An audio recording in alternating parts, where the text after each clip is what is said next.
All right, everyone. Thank you for joining us for today's episode of the Mindrise podcast. And I am joined by Mindrise coach Danielle Ford, and I'm also going to be throwing her a curveball. So Danielle and I got on, and we knew that we were making a podcast. We have a whole list of topics that we want to cover. And I said, so I have a topic that we don't talk about at Mindrise at all, that's not on the list, and I know nothing about your perspective about it. And so she said, well, let's do that one. So we're going to be jamming about body image today, guys. Again, it's not something that we talk about much at Mindrise because we're not health coaches, but and Danielle said, well, what perspective do you want to talk about it in? And I don't want to steal your words, Danielle. But she said the mindset around it. Yeah. Like, what's our self-talk?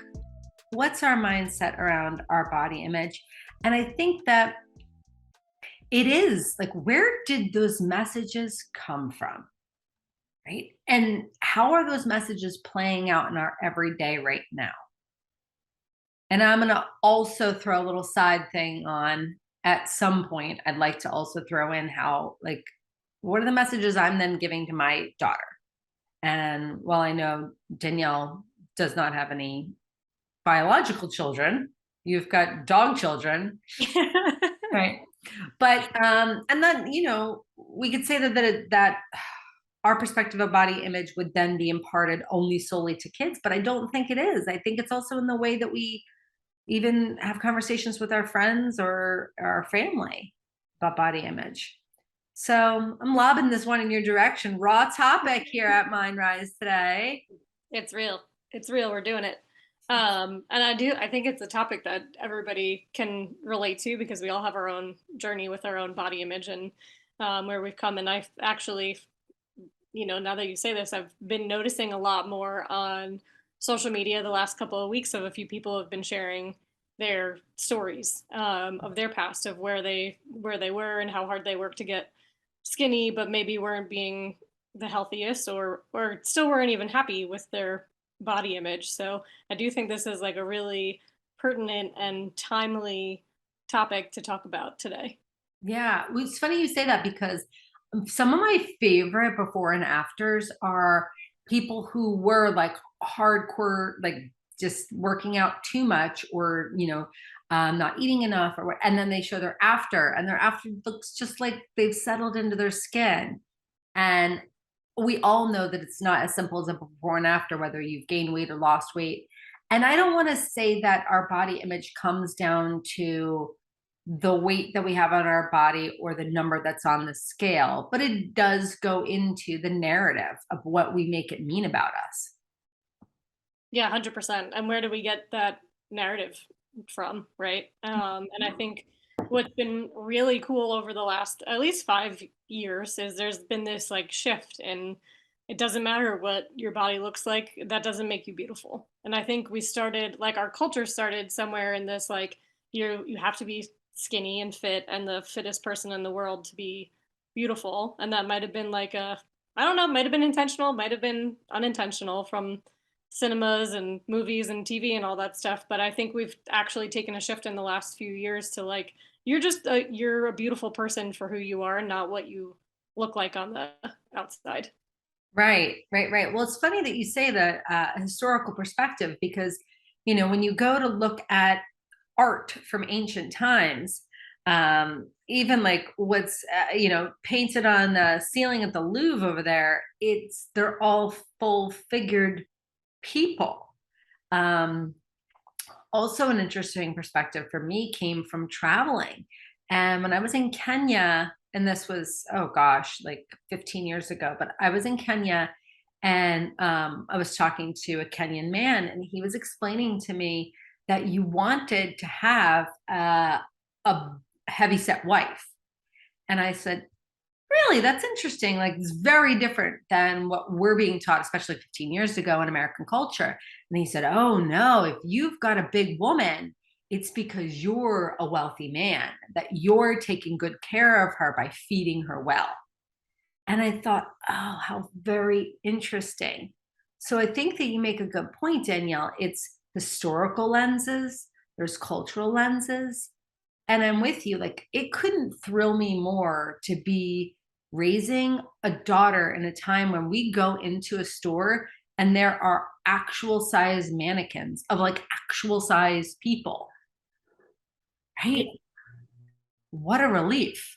Yeah, and there's sizes for everyone. On like every woman's website that I've shopped on recently, I've noticed that they've added in the last couple of years they've added for plus sizes, and they've just changed their sizing, which is like a relief for people. Even like me, I'm a tiny person, but I'm a really tiny top, and I got big wide set hips, and like that's not always easy to find pants that fit somebody the way that like you want them to. Sure, sure.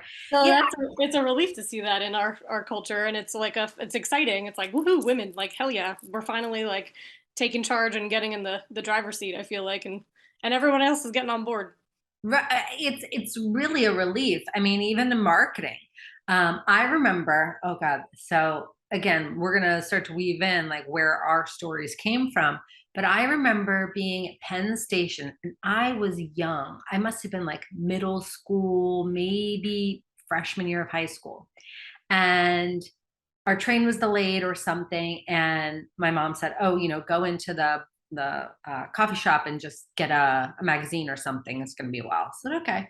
So I go in and I saw European Cosmo, and I was just like, wow. And as I'm reading through it, it was so different. Well, first of all, they had more nudity in their like yeah, and their advertisements. So of course, at like 13, 14, I was like, woo! But what was so interesting was the size of their models. They've, these voluptuous models, and like dating myself, we're talking like more than 20 years ago. I'm looking at this magazine, but it was being comfortable in your skin, and then flip-flopping it to even going to like traveling and like being in Italy and seeing, families, and then there's like mom and she's topless, and I'm like, oh my gosh. But it's just like that's the culture. So it got my gears turning, as things always do, that if those people can be comfortable in their body, if those can be the marketing and the advertising and the messaging that they have, and that's what's feeding them on what's okay and what's not okay. Our messaging, like, what I grew up with, was kind of distorted. And then it's lending itself to us covering everything up and feeling uncomfortable in our bodies. I remember middle school, high school, I would, sit, and when I would sit in like front of friends or a boyfriend or something, I'd put a pillow in front of my stomach. And it was almost like a protector, because I felt uncomfortable in my skin, because where were my messages to that I was fine, or I should be comfortable in my skin. My skin's to be celebrated. Yeah, 100%. I think that's such an interesting story. And I would say, like, for me, I know that it was like probably high school and to early beginning of college days, it was like the number on the scale that mattered. And that was my perspective for a really long time of like how much I weigh is how much I'm worth. It's like that was what was in my head. I don't fully know where that came from other than society, because I know, my mom is super tiny, but it was never like a big topic of discussion in our household. But Right. that was like that was it for me. I was like, nope, my weight is my worth. And even when I was building muscle and weighing more, I was like, this isn't okay. Like I had like a adverse reaction to gaining weight, even though it was like healthy weight, like it was muscle weight and it was good weight. Right. And I think that was a perspective shift for me that really came when I started working with a personal trainer who was like, your weight, like I want you to just throw your scale out. Like there's no point of you having the scale, because it doesn't define you, it doesn't define your value, it doesn't define your worth, and it doesn't really define the health of your body either. Right. I'm sure you've all heard the saying, nothing changes if nothing changes. And that's true. It's really hard to make change in our life without taking the time to actually look at the way that we're showing up in the world and the thoughts that we have that really dictate the way that we show up in the world. That is why we created the 90-day Elevate Journal. You're definitely going to want to grab this, and it's available now on Amazon. The 90-day Elevate Journal is essentially designed for you to take a deep dive into what it really means to rise, transform, and lead. Grab your copy for less than $20. You can always visit www.themindrise.com/elevate or check it out in the show notes. But you need to grab your copy of the 90-day journal now and really elevate to the next level.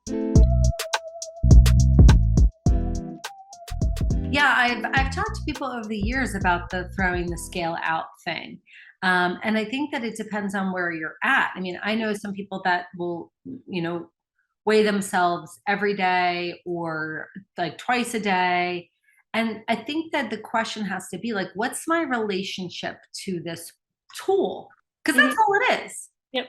Right. But like you said, you're literally looking down and you're probably not seeing numbers. You're seeing like a red thumbs down or a green thumbs up. Yep. Like you're worth it today or you're not worth it today. Yep. It's interesting. And I hear you saying like, I don't know where where that narrative came from. I'm going to poke at you a little bit. Sure. Well, because think about it. There are a lot of subconscious narratives that we're fed. And, sometimes they do come from our parents, right? What actions that they choose or don't choose, or even like our friend groups and what our friends are saying about their bodies.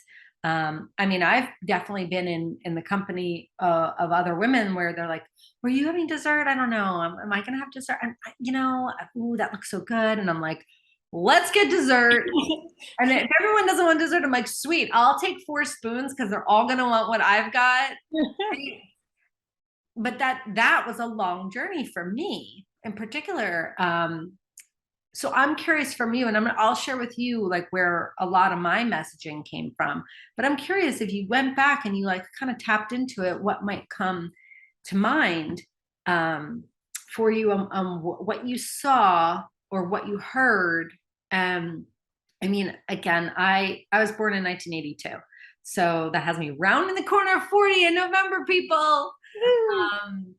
And I mean, MTV, it was just like, Madonna, she was like hot and fit and powerful. And I was like, well, clearly that's it. Yeah. I grew up with like the the first wave of supermodels, there's Cindy Crawford and like, Kathy Ireland, you're aspiring to. Oh, yeah. Those Victoria's Secret model shows. Victoria's Secret models. Oh my gosh. And I will say that I grew up it was not cute. It was not cute for a really long time, people. So like when you see me on Instagram, just know that my mother said, don't worry, even the ugly duckling becomes a swan. Okay. So when you see me on Instagram, just give a little high five to that swan because that swan was an ugly duckling for a really long time. I had square hair. I swear my hair looked like a Tetris piece. It was like I had this curly hair and no one knew what on earth to do with it. So they brushed it. And it just went like this. It looked like, I don't know, like I had a gigantic pilgrim hat on my body. For everybody's listening on the podcast, hop on over to YouTube so you can see how I shaped my hair. Oh my gosh. And then I had braces for the better part of 6 years. Like none of these things were cute. Then I remember 6th grade being told when I'm finally like getting some boobs. I'm like, oh, and then I get accused of stuffing my bra. I mean, middle school was same. The same thing happened to me. It was terrible. It was, and that's right. Oh, go ahead. What were you saying? I was just gonna poke back at you because you're saying that you were the ugly duckling and braces aren't cute and all of these things, and that's all programming. Like that's all right. A lot of things that somebody told us they're not cute. So they're just braces. Like they're braces and they're a tool to help fix your teeth. So who decided that braces aren't cute? Right. But at that time, that's what the narrative was. Yeah. I mean, all I needed was, these are my blue blockers, but all I needed was like glasses to tip the scale and then I was about like, I don't know, like 80 pounds soaking wet. So I've got these like knobby knees, knobby elbows.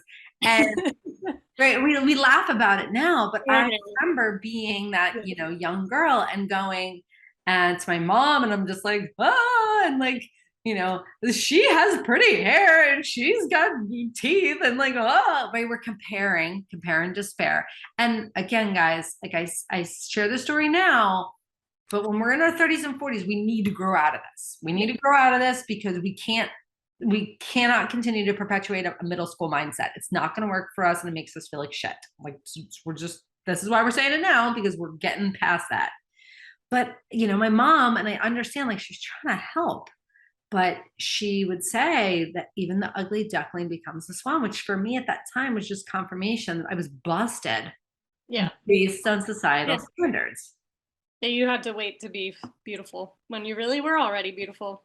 Right. I'm going to drum up some of those pictures and I will post them somewhere for everybody. When this podcast gets released, I will definitely post them in the Insta stories, because it was something. It was really something. My sisters actually sent me a picture the other day, and there I am in my like Chicago Bulls starter jacket. I mean, it was a thing. Like, I was a real showpiece. But it's interesting where we get our messages. So for you, like, do you remember, I know you shared like high school, middle school, or high school, college. Do you remember ever getting messages that you weren't worthy, or that you weren't pretty, or that pretty was the measurement of your worth? Yeah, I think just more of like from a societal standpoint, and what we portray, and the women that maybe were our like heroes or heroines at the time, that were just like, it was all about the models and being super skinny, and it didn't even need to be like fit. It was just like, you're skinny, and that's like the pinnacle of success and beauty and fame and worthiness, without seeing a lot of the other stuff that goes on behind the scenes. Sure. Right. So, and I think that's like that's a huge part of it, right? We see, when we talked about this, like the highlight reel, but you see people in one stage of their life, and you have no idea what's going on behind the scenes. Right. So I would say that's probably a lot where a lot of my messaging came from. I was a super athlete in middle school, so like I don't think it was a worry about being skinny until I started in high school, and like, doing the compare and despair thing, and getting all those mixed messages. But it was always eat healthy, and I'm just going to burn it off anyway, because we were running for 2 sports a day. So it wasn't even a thought in my brain when I was a kid. Right. Well, and then that's also an interesting transition, Danielle, is like when you go from playing two sports and being constantly on the move, and hormones are kicking in. Yeah. And so it's like your body is doing its thing, and at the same time, the natural waking that comes along with us, like, going through puberty, it kind of stays at bay in a way, because you're, super athlete doing all the things. So what's it like to not be doing those sports, and then creating a new relationship with your body? I think that was a big change for me in the last 2 years specifically, because I tried to carry a lot of that athleticism into adulthood. So I used to box like 5 to 7 days a week, and I was like definitely like the fittest I had ever been, and probably the healthiest I'd ever been. And now I'm probably the fluffiest I've ever been. And it's more of like an honoring my body and where I'm at and what it needs. So I've been focused more on doing yoga and slowing things down and creating more space in my body, than knowing that, caring what my abs look like as much as I used to. It's like, that's okay. Like, that's okay. I'm just honoring where I'm at and giving myself the grace and the space to do something a little less intense. I mean, yoga can still be super duper intense. It's just a different level of intensity for me. Right. Well, it's interesting that you say that, boxing 5 to 7 days a week. So I'm, as you know, I might have this coffee cup here, but it's like packed full of decaf. I'm somebody that runs with real high octane naturally. I mean, you know me, I'm like a Jack Russell Terrier. I'm like, woo, what are we doing today?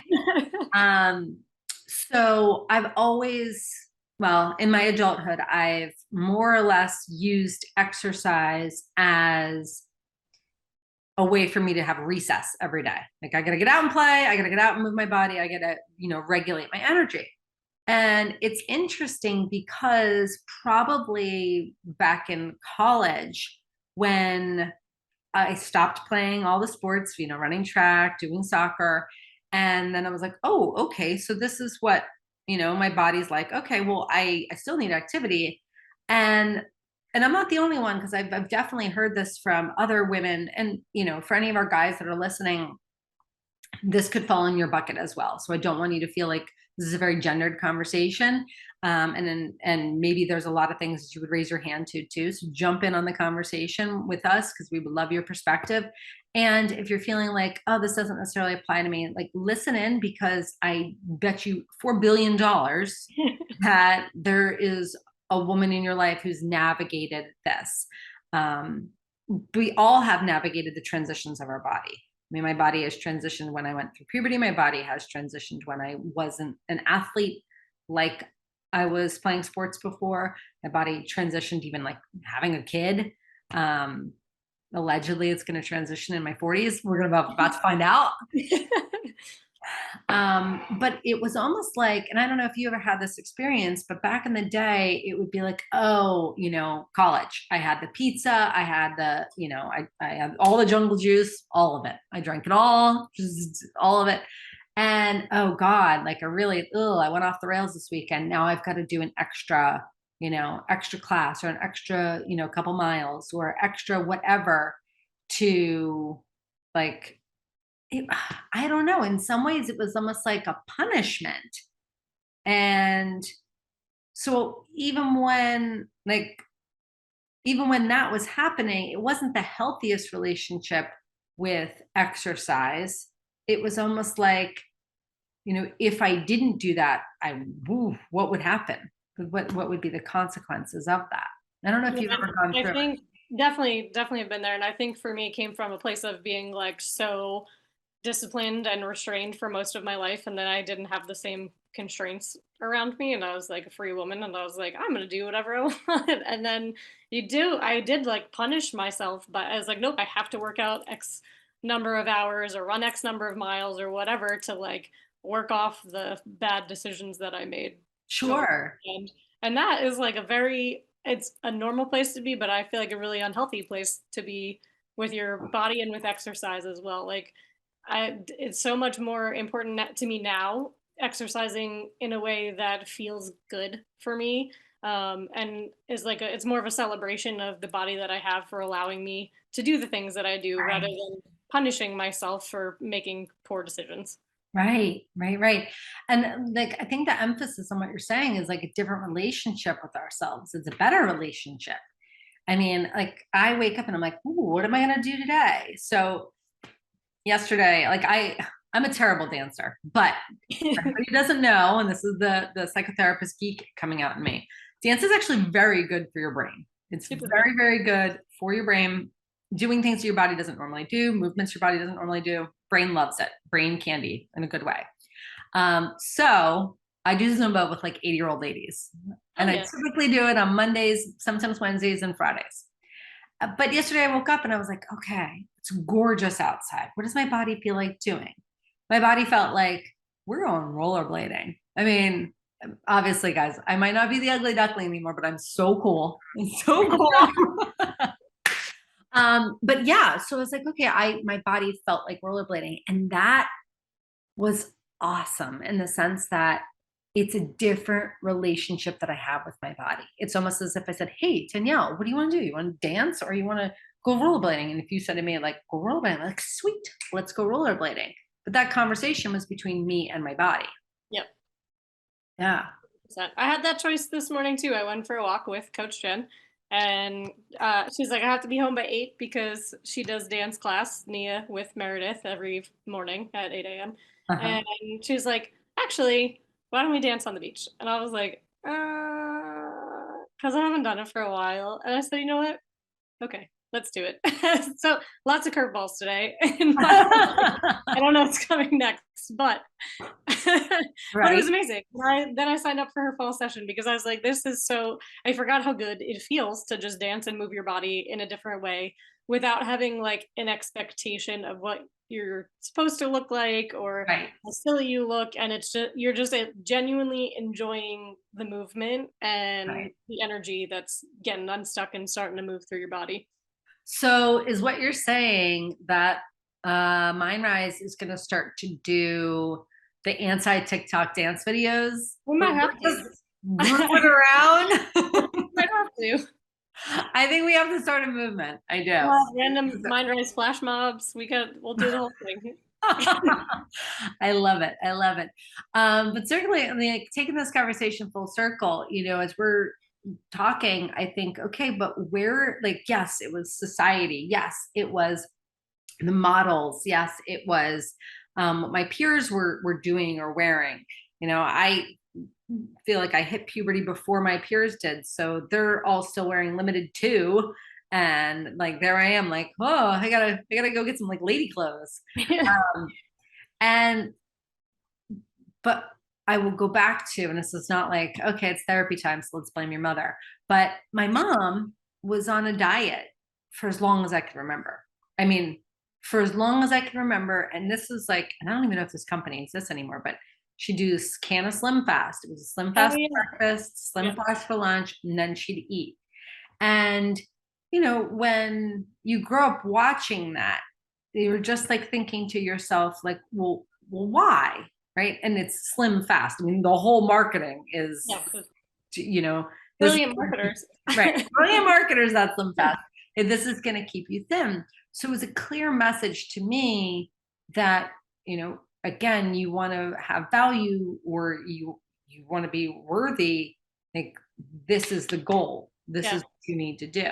Yeah, it's true. And I really didn't think about it, but those, even if they weren't towards me, those conversations were happening in my house too. Like, getting my dad on a different diet plan or trying to get to exercise more. My aunt coming over and having that conversation, or only drinking her Slim Fast when she was there because she was on a diet. So this 100% true. Even when we don't like, I didn't realize it until you just shared that story. And like, those conversations were happening around me probably all the time. So subconsciously, it obviously stuck in there somewhere. Right. Well, and again, I'm a kid of the 80s and 90s. So it was Slim Fast, Diet Coke, cigarettes. Like, I mean, those weren't things that I did, but those were what I was witnessing. Yeah. I was like, okay, well, even if they weren't directed toward me, well, that whole, ugly duckling thing was, but even if they weren't directed to me, like, that was the message. Yeah. That was the message. So it's like, now fast forward, I'm a steward for another human being. And I say, and I'm specifically talking about Phoebe, but I also have a lot of conversations with my girlfriends now about, whether it's their body changing as we're getting older, or it's about like the way in which we want to have these conversations, because we did pick up on stuff. Mm-hmm. Yeah. Like, even if it wasn't explicitly toward us, we did pick up on that. Yeah, 100%. I just lost my train of thought. Yeah. Fell right out of my head. It happens. When it comes back, let me know. I'll let you know. I remember, so Phoebe was probably like, oh God, 6-8 months old. However old she was when she like could properly, like, sturdily sit up. And she's sitting in the bathtub, and she's, looking like Buddha. She's got her belly came all the way to her knees. She's like sitting there. And she just looked like the cutest thing that ever existed on the face of the planet. And I'm thinking to myself, when does this change? Yeah. When does this change? Because right now she is just living it up in her little like 8-month, 10-month-old body. And when does this change? When did it change for me? And I'm like, and I couldn't quite put my finger on when it changed. But I just think if her body looked like that and she was 16, she wouldn't want to go to the beach and wear a bathing suit, given the societal messages that I grew up with. Mhm. to your point, things are changing. And I think that it's like, it's not only for us to embrace our own bodies and to develop a different relationship with our body, but we have to listen to our bodies. Yeah. Yep. That's become so important.